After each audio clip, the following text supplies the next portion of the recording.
ప్రముఖ సినీ నటి శ్రీమతి సంగీత గారి ప్రారంభించారు. IVF చికిత్సలో 25% భారీ discount, free doctor consultation, free ultrasound scan. 49 అంటే సంతానం, 49 అంటే సంతోషం. ఇదిగో ఈ మనిషి ఏం చేసిందంటే అడ్డదిడ్డంగా సంపాదించినటువంటి ఇదిగో అడ్డగాడిద ఉన్నాయి ఇస్తున్నాను సార్. ఇదేదో పెట్టారు, ఒక్క నిమిషం సార్. అంజయ్ అన్న ఇదిగోండి, చూడండి ఆ మనిషి. ఇగో ఈ రోజా గారి వీడియో కదా ఇది, రోజా గారే కదా, ఇవే కదా ఇవిలాంటి ఇంకో రెండరమ్మ అంటున్నావు. ఈవిడే ఎక్కువ భూమికి భారం నాయనా. ప్రపంచంలో ఈవిలాంటి మనిషి బ్రహ్మదేవుడు కూడా పుట్టే చదువు చెప్పు. ఆయన భయపడుతుంటాడు, నన్ను ఏమన్నా తిరుమల దాకా వచ్చారు, పైన నా దగ్గరికి ఏమన్నా వస్తారని. అక్రమార్కురాలు, అమాయకురాలు అంటారు, అమ్మాయి అంట. మొదట ఈవిడ పెట్టింది ఏంటంటే తిరుమల లడ్డు ముమ్మాటికి టీడీపీ కుట్ర. హైలైట్ ఏం తెలుసా, భగవంతుడు హింట్లు ఇచ్చేస్తూనే ఉంటాడు. చూడు, తిరుమల లడ్డు ముమ్మాటికి టీడీపీ కుట్ర అని పెట్టి పోలింగ్ పెట్టిందమ్మా. అవును కాదు అని పెట్టింది. పెట్టిన తాగుంటుంది ఖచ్చితంగా. రోజా ఇది పెట్టినప్పుడు తాగింది మా అమ్మ మీదొట్టు, నాకు తెలుసు కాబట్టి మీకు దండం పెడతా. రోజా ఇది పెట్టినప్పుడు తాగింది. ఎందుకంటే మనం చేసిన అక్రమాలు 164 సీట్లు కూటమికి ఇచ్చి ఓటమైనా ఇంత ధైర్యంగా ఇది పెట్టిందంటే దిక్కుమాల ముందు ఏదో తాగింది. తాగకపోతే అంత నిషాలో తప్ప ఇది పెట్టలేమన్నాము. అమ్మ మీద ఉంటే చెప్తున్నా, నిషాలో ఉంది కాబట్టి ఇది పెట్టింది, కానీ ఎవరూ డేర్ చేయలేకపోయినారు దీన్ని. అంటే తిరుమల లడ్డు టీడీపీ కుట్ర అని పెట్టగలిగిందంటే తాగుంది. ఒక్క నిమిషంనే లైవ్ అయినా పర్లేదు, జనాలు కావాల్సింది నిజాలు కాబట్టి. ఇగో తిరుమల లడ్డు మమ్మాడి కుట్ర చూడండి. అది ఇదిగో అవును కాదు పెట్టింది, అవును కాదని, అవును కాదు, అవును కాదు, అవును కాదు. కట్ చేస్తే ఇదిగో అవును కాదని పెట్టింది కదా, ఇటు చూడండి. ఇక్కడ కాదు మీద కొడితే అవునని వస్తుంది చూడండి, చెమట వల్ల. ఇదిగో అవునని కొడితే, ఇదిగో కాదు అని కొడితే అవునని వచ్చింది. క్షమించాలా అంటే కాదని కొట్టినా కూడా ప్రెస్ బటన్ ఎక్కడ పెట్టింది సాఫ్ట్వేర్లు అంటే అవునుకు పెట్టేసింది. మళ్ళీ అవును కొడితే అవునే. ఆ స్క్రీన్ షాట్ ఒకటి వచ్చింది, ఇది ఒక్కసారి అండి. ఎందుకు బాబా ఇది పెట్టారు కదా, నాకు సుశీలన్న పెట్టాడు. చూడు, తిరుమల లడ్డు కల్తీ తప్పు ఎవరిదని పెట్టింది. అక్కడేమో తనకు నచ్చినట్టుగా బట్టలు సాఫ్ట్వేర్ పెడితే ఇక్కడ చూడండి ఎవరికి ఎంత పర్సెంటేజ్ వచ్చిందే ఒకసారి చూడండి. ఎందుకంటే మనకైతే అర్థమవుతుంది అన్న. కొంతమంది పాపం ఊర్లలో ఉంటారు, ఊర్లు అంటారు మా జగన్ చాలా మంచోడు, ఇటు అంటారు మా జగన్ చాలా మంచోడు, చాలా అమాయకుడు అంటుంటారు. వాళ్ళకి నిజంగా మనం చైతన్య పరచకపోతే ఈసారిగా 40 కాదు కదా 4% ఓట్లు కూడా రానికూడదు ఈ దొంగకి, ఈ దౌర్భాగ్యుడికి. తీసుకున్నారా? Okay done. పవన్ కళ్యాణ్ గారికి 8%, తిరుమల రెడ్డి కలిసి తప్పి అవుతుంది 23లో, చంద్రబాబు గారు 27%, వైఎస్ జగన్మోహన్ రెడ్డి 72%. ఏది సాఫ్ట్వేర్ వినియోగించినా కూడా దెబ్బగా దాన్ని డిలీట్ చేసేసింది. అంటే ఎవరికో డబ్బులు ఇచ్చిందన్న, డబ్బులు ఇచ్చింది, వాడు సాఫ్ట్వేర్ పెట్టేశాడు, ఆవిడికి అనుకూలంగా వస్తున్నాయి, కానీ అయినా కూడా ఇది తిరిగి అటు ఇటు కొట్టేసరికి దాన్ని తీసేసింది. తర్వాత నేను ఎప్పుడు మాట్లాడినటువంటి గొప్ప వ్యక్తి, రోజా కన్నా కూడా మహాసాధ్వి, గొప్ప వ్యక్తి, సానుభూతి పరురాలు లక్ష్మీ పార్వతి. నేను కొన్ని సంవత్సరాల నుంచి చూస్తూ ఉండా, ఏంది ఈవిడ బాధ, ఏంది ఏమి ఈవిడికి అంత కష్టం వచ్చింది, అసలు ఈవిడ ఎవరు అని నేను కొంచెం ఆలోచించగలిగితే నేను అనుకున్నాను, స్వర్గీయ శ్రీ విశ్వవిఖ్యాత నట సార్వభౌమ నందమూరి తారక రామారావు గారి సతీమణి, అర్ధాంగి, భార్యమణి, ఇల్లాలు. నిజంగా చెప్తున్నా, నాకు తెలియదు, నేను ఎప్పుడు ఆవిడ చచ్చిపోయింది అనుకున్నా. నిజంగా చెప్తాను, మా అమ్మ మీద నేను అబద్ధం చెప్పట్లే. ఎన్టీ రామారావు గారు చనిపోయిన సందర్భం ఏంది, నిజంగా అంత గొప్ప వ్యక్తికి ఇల్లాలైనప్పుడు నిజంగా చెప్తున్నా జీవితం మీద విరక్తి పొందాల. స్వర్గీయ ఎన్టీ రామారావు గారికి ఇల్లాలైన తర్వాత ఆయనతో గడిపిన క్షణాలు, మధురానుభూతులు, ఆ సన్నివేశాలు, ఆ సందర్భాలు తలుచుకుంటూ అంత గొప్ప వ్యక్తికి చివరి రోజుల్లో నేను ఉండగలిగాను అని నేను ఆడమనిషిగా పుడితే మాత్రం ఇట్లా ఆలోచిస్తా. ఏమనంటే సాలు అని, లేకపోతే ఇదేం కర్మ ఇది, అక్కడ పదవి పోయింది కదా అని చెప్పేసి ఈరోజు జగన్మోహన్ రెడ్డిని పట్టుకొని నా కొడుకు అంటుంది. నేను ఒకటే చెప్తాను లక్ష్మీభారతికి, ఇద్దరు కలిసి కూర్చోండి, కొడుకు దిద్దిన కాపురం సినిమా చేసుకోండి. కొడుకు జగన్మోహన్ రెడ్డి, అమ్మ ఎవరు? లక్ష్మీ పార్వతి. లక్ష్మీ పార్వతికి గౌరు అనాలని అందరూ అంటారు. రోజాని అన్నాం, ఈవిడ్ని అన్నాం. విజయవాడ హెల్త్ యూనివర్సిటీలో నందమూరి తారక రామారావు గారు ఎన్టీఆర్ హెల్త్ యూనివర్సిటీ అని పెడితే జగన్మోహన్ రెడ్డి వాళ్ళ నాయన పేరు పెట్టాడు, YS Rajasekhar Reddy health university అని. నీకు నిజంగా లక్ష్మీ పార్వతిని ఒక మాట మాట్లాడుతున్నా, నీకు సిగ్గుంటే, కొంచెమైనా బుద్ధి ఉంటే, నీకు ఎన్టీ రామారావు గారి మీద ప్రేమ ఉంటే, నీలో నిజాయితీ ఉంటే, నువ్వు నిజంగా ఆడదానివి అయితే, చంద్రబాబు నాయుడు గారు వెన్నుపోటు పొడిచారు, చంద్రబాబు నాయుడు గారిని నోటి మీద పడేశారు, వాళ్ళ 11 మంది పిల్లలు దేకట్లేదు అంటున్నావే, సరే దేకట్లేదు పక్కన పెడతాం. నువ్వు నిజంగా మంచిదానివి అయితే ఈరోజు జగన్మోహన్ రెడ్డి తన తండ్రి పేరు పెడుతుంటే, నీ భర్త పేరుని తీసేస్తుంటే నువ్వేం చేస్తున్నావు?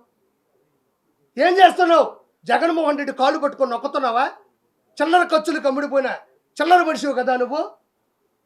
ఒక లెజెండు విశ్వవిఖ్యాత నట సార్వభౌమ నందమూరి తారక రామారావు గారి పేరు తీసేసి ఒక తండ్రి పేరు, తన తండ్రి పేరు పెట్టుకుంటుంటే మీ ఆయన పేరు తీసేస్తున్నప్పుడు నువ్వు ఏడుండవు? చచ్చిపోయినావా? నువ్వు కూడా రోజాలాగా తాగి పడుకున్నావా, నిద్రపోయినావా?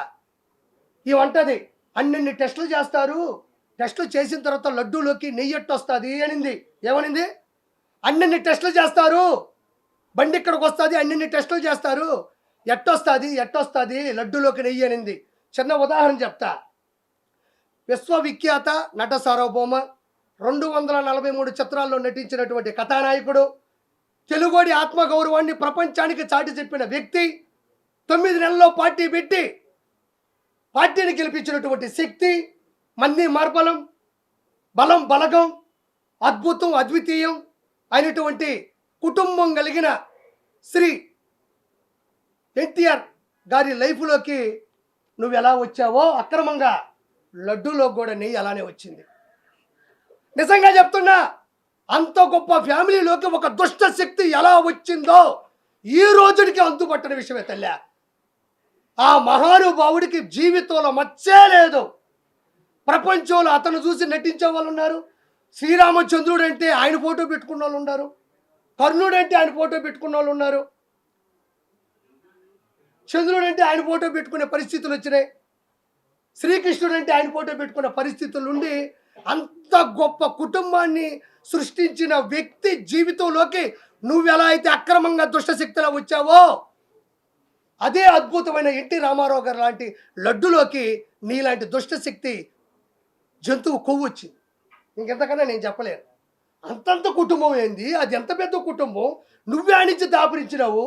అరుంధతి సినిమాలో పశుపతి వచ్చి వచ్చినవే, గద్వాల కోటలోకి పశుపతి వస్తాడు చూడు, పశుపతి. ఆ కుటుంబంలోకి వచ్చి ఏదైనా వెళుతుందంటే ఆ మహానుభావుడు గారి కుటుంబంలో నువ్వు కాదా? నీ మచ్చ కాదా? నీ దౌర్భాగ్యం కాదా? ఎన్టీ రామారావు గారు లాంటి వ్యక్తి మరణించిన తర్వాత నాకు ఇప్పటికీ అర్థం కాదు, ఆ మనిషి ఆ రోజు ఎట్టుందో ఈ రోజుకి ఎట్టే ఉంది. బరిగూట్లు కట్టేసేప్పుడు గోటా ఉంటుంది చూడు, చూసారా? గోటం గట్టిగా ఉంటుంది. మన ఎద్దులు కట్టేసేప్పుడు గోటం ఉంటుంది. ఆ గోటం ఉన్నట్టుండవు కానీ అయ్యో ఆ మహానుభావుడు చనిపోయాడే, అంత గొప్ప వ్యక్తిని నేను కాపాడుకోలేకపోయానే, అంత గొప్ప వ్యక్తి.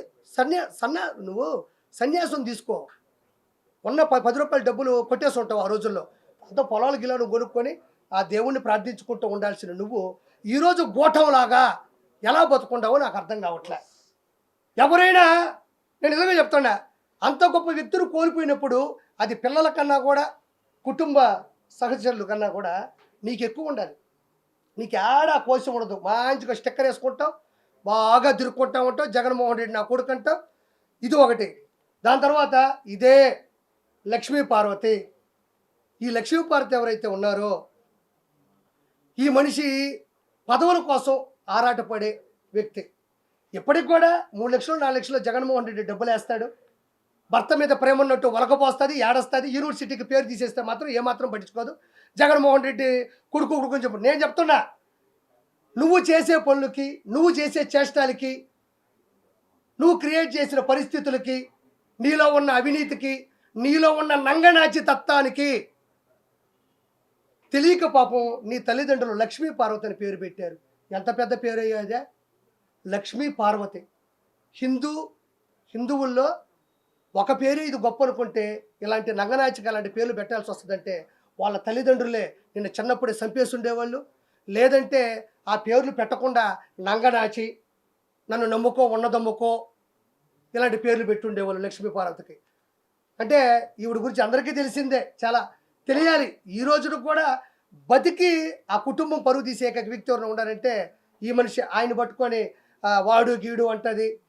అంటే కేవలం ఏమీ లేదు, ఆ రోజుల్లో ఈవిడి నుంచి కుటుంబాన్ని కాపాడడంలో చంద్రబాబు నాయుడు గారు ఏదైతే మంచి పని చేశాడో, ఎంతైతే గొప్ప పని చేశాడో ఆ పనిలో ఈవిడ నలిగిపోయింది.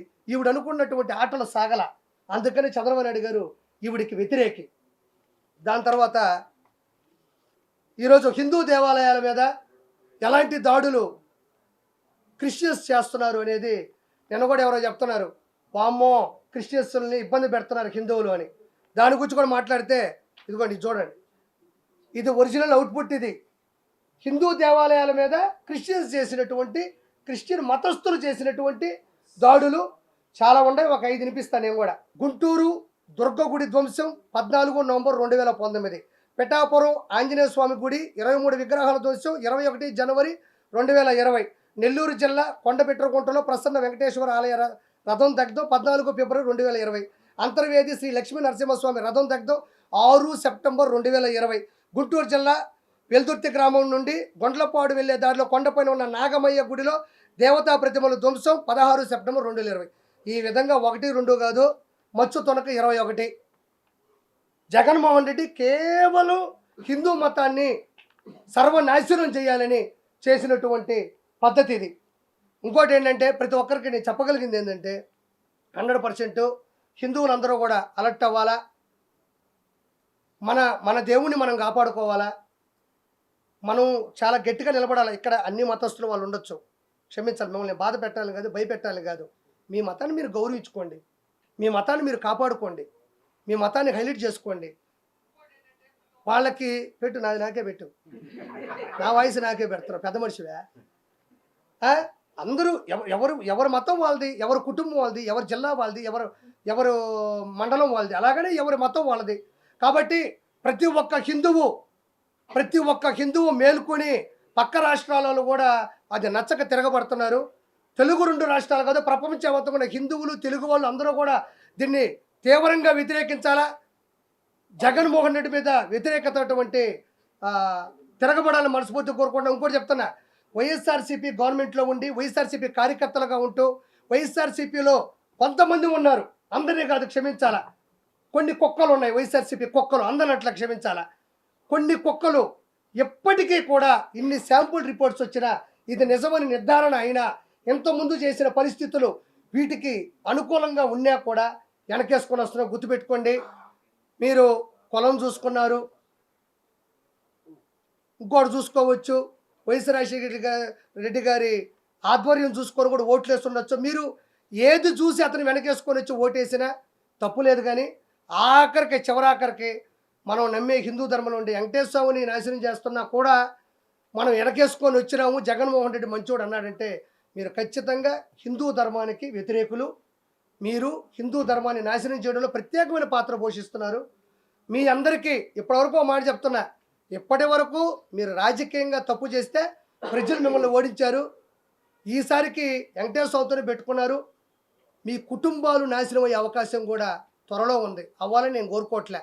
ఇమీడియట్లీ చెప్పు తీసుకొని చంప మీద కొట్టుకొని, తండ్రి మా తప్పు అయిపోయింది, మాకు తెలిసి తప్పు చేసాం, మాకు తెలియక తప్పు చేసామని చెప్పులు తీసుకొని ఒక రోజంతా దబ కొట్టుకొని మా తప్పు అయిపోయిందని చెప్పుకోకపోతే మీ కుటుంబాలు, మీరు చేసిన పాపానికి మీ కుటుంబంలో ఉండేవాళ్ళు కూడా సర్వనాశనం అయిపోయే అవకాశం ఉంది. నేను చెప్పట్లేదు, ఇది హిందూ ధర్మం చెప్తుంది, హిందూ దేవాలయాలు చెప్తున్నాయి, హిందూ మతం చెప్తుంది, పండితులు పూజారులు చెప్తున్నారు, పెద్దోళ్ళు చెప్తున్నారు. నేనేదో అవ్వాలని కోరుకోవట్లే, నేను అవ్వాలంటే అయిపోద్దా. కాబట్టి ఇమ్మీడియట్లీ మీరు మీ ఇళ్ళలో ప్రక్షాళన చేసుకొని మనస్ఫూర్తిగా కోరుకుంటున్నాను.